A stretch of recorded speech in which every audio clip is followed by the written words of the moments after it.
Hi, update number 5. I wasn't really going to do an update today. I thought I'd give you all a rest from me. But it's been a really incredible day. We've actually added over 7%, which is at least $700, I think, if my math is correct. And so I feel extremely grateful and obviously a little bit humbled by people's generosity.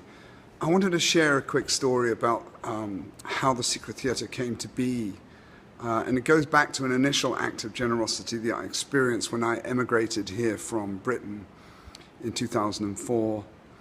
On a rainy night in October 2004, I went into what was then the Creek and the Cave. No venue existed, but they did have a pool room and nobody was there. So I spoke to the original owners, Al and Jay, asked them if I could start a theatre troupe, and told them I had no money. And they said, well, do actors drink? I said, yeah, a lot. And they said, well, do you think they'll drink after rehearsal and shows? And I was like, yeah, they will. And so they donated the space to me for no rent. A month later, after rehearsing, we put on a monologue show. We packed out their basement with 80 people. And at that time, my assistant artistic director was Rebecca Trent, who, after receiving an inheritance, bought the Creek.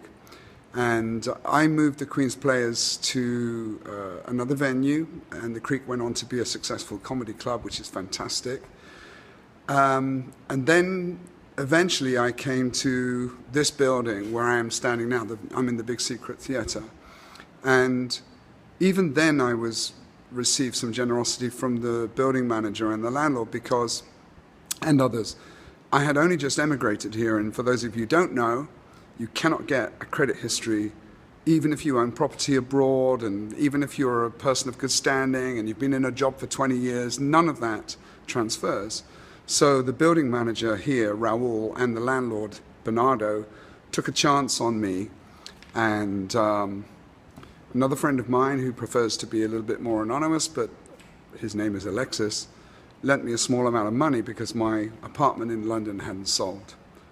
And so then we founded the theatre, and as you'll see if you read my newsletter, luckily for me, I sold my apartment in London at the height of the property boom before the bubble burst, and I had enough money to build the Secret Theatre. And we have constantly received help and generosity from a lot of people along the way. So today has been a really wonderful day with a huge amount of support from people, and I cannot really put into words how grateful I am. I think we're going to get there. I think we are.